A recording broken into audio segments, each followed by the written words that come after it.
आमच्या कॉलेजमध्ये घरात कोणी आला का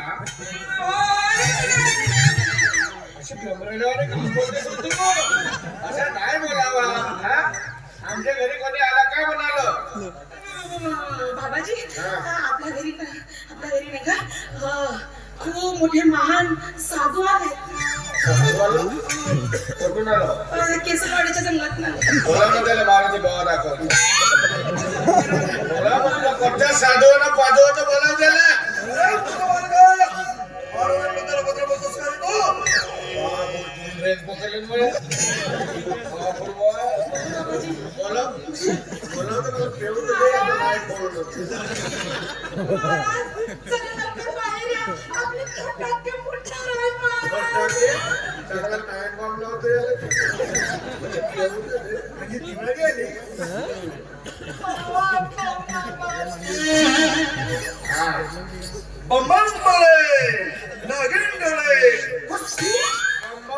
नागिन झालं तर आमच्या घरात खायला अरे मालका एवढा 94 किलोचा माणूस तुला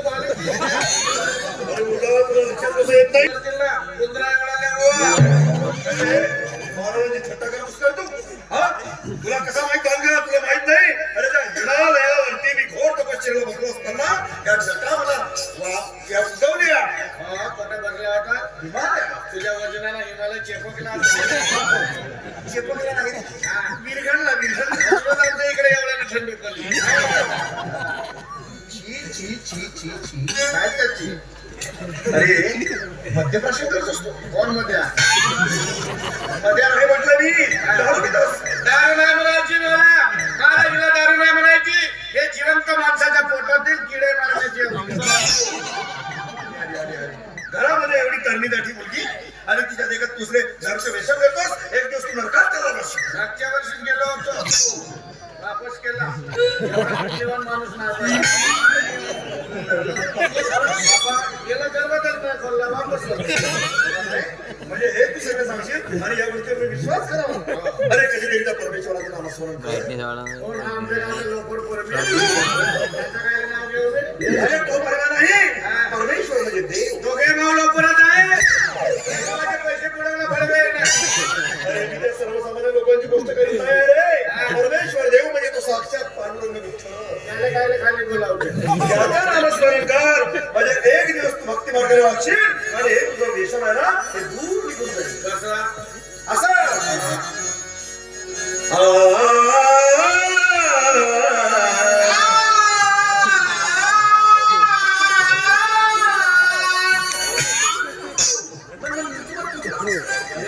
ठाकरेचं झिरकुंभ नाराज ज्या गोष्टी तुला येत नाही त्या गोष्टीच्या मार्गाने जातोस का जरा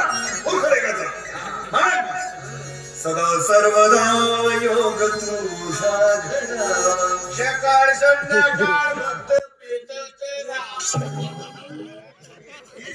तुला दारूशिवाय तुला माहित नाही झालं आपणाशी जे जे घावे ते दुसऱ्याशी सांगावे आपणाशी जे जे घावे ते दुसऱ्याशी सांगावे शहाणे करून सोडावे सगळं आपण आपल्याला दुसऱ्याला माजावे वेगळे करून सोडावे साऱ्या गावात फक्त दारू आणि दारू तुझ्या लोकांमध्ये फिरलाय का तुला कळत कसं नाही. अरे तुझं घर या मंदिराजवळ तुला माहित नाही ज्याचं घर मंदिरापाशी ज्याचं घर मंदिरापाशी त्याला नित्य भेटे कशी त्याचे घर भरती पाहिजे त्याला 24 तास भेटते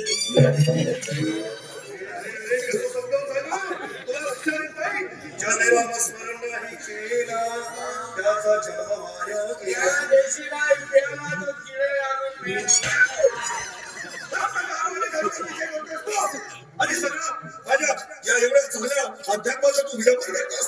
अरे बरोबर आहे ना काही चूक घेतला ना तुम्ही एवढे दारू पिताना प्रतिज्ञाच तशी घेताना म्हणता कसे भारत माझा देश आहे. भारत माझा देश आहे सारा डोळी बिदळी माझ्या मला दारूवर विशेष प्रेम आहे. माझ्या देशाच्या समृद्ध आणि विविधतेने नटलेल्या दारूच्या दुकानांचा मला अभिमान आहे. त्या दुकानांचा ग्राहक होण्याची पात्रता माझ्या अंगी यावी म्हणून मी सदैव भीत राहील.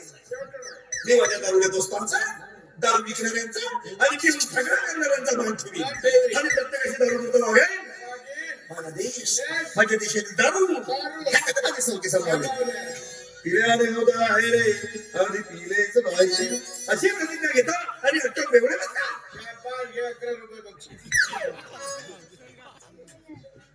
बघितलीस याला म्हणतात देवळ देतो आणि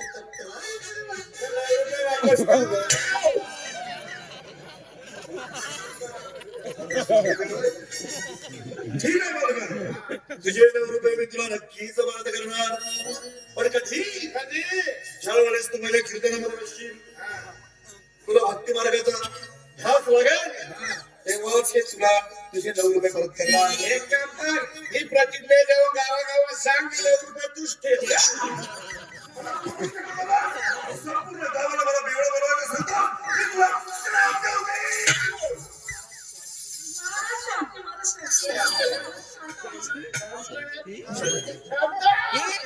शांत नाही.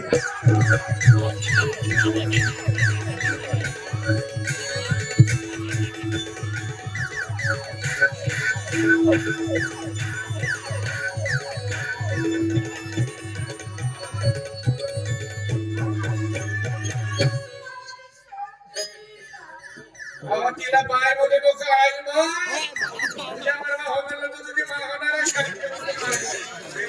तिला त्या शांतीबद्दल बोलायचं होतं. तिला मनाच्या शांतीबद्दल म्हणायचं होतं. आता माझं बनवलं ते आता ते शांती.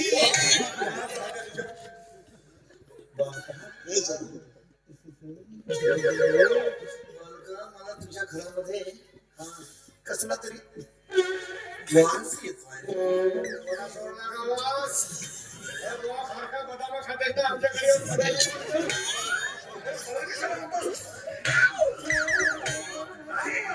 तुम्ही समजता सोबत वास नाही. हा. वास म्हणजे तुझ्या घरामध्ये मला राहू आणि केतूचा संचार दिसतो आहे. हा रावल्यानं खेटक्या आमच्या घरात घुसला. अरे तो रावल्या घेतो, तो रावल्या किती नाही म्हणत नाही. राहू केतू म्हणजे घरामध्ये असतो. आमच्या घराला खोपणा आहे, खिडकी आहे. अरे तो खूप नाही रे, खूप म्हणजे घरावरील संकट जसं आता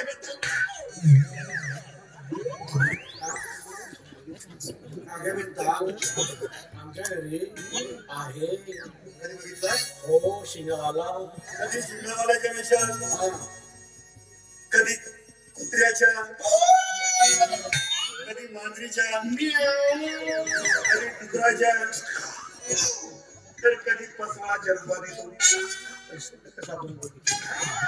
तुला कसं कळलं? कारण सदानगतीला धर्म डुबलो असतो ना.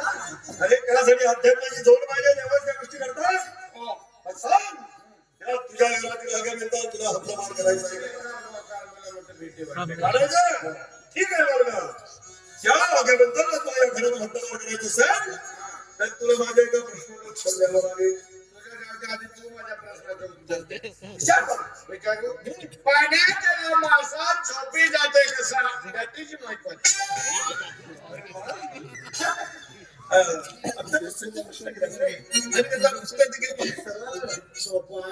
2 दिवस झालं मी विचार करतो, मला ना सुचला तुला सोपा. अरे तुला कसं कळणार? सदानगतीला तू धरून बसू शकतो, त्यामुळे तुझी बुद्धी काही चालत नाही आणि त्याचं उत्तर तुला मिळत नाही. बघ बालगा, किती सोपा प्रश्न केलास आणि त्याचं उत्तर देखील किती सरळ आहे. मी म्हणतो माझ्या पाठीमागे तू.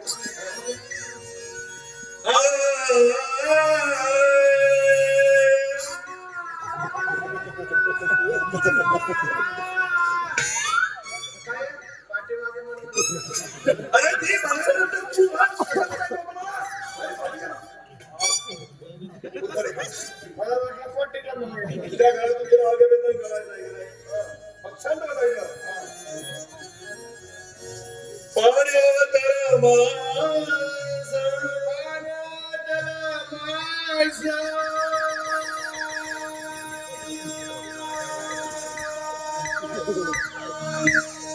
नाही रे गोरसा. अरे किती मधुर आहे तुझा सूर. काय तुझा आवाज, काय तुझ्या आवाजातील गोडवा. अरे साक्षात तुझ्या गळ्यामध्ये सरस्वती बसलेली. शांतीची लहान बाई. नाही माझ्याकडे ते कोणा बुवा घेऊन गेलं ते. अरे ती शांती विद्येची देवता विद्या बरोबर करते लहान पोरगी.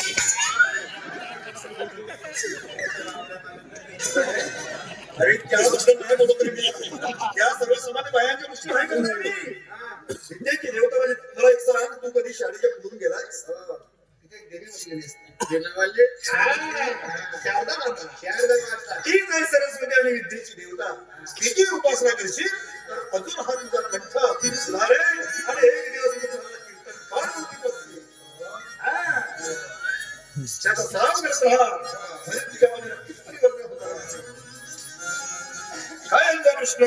पाण्यातला मासा झोपी जाता कसा?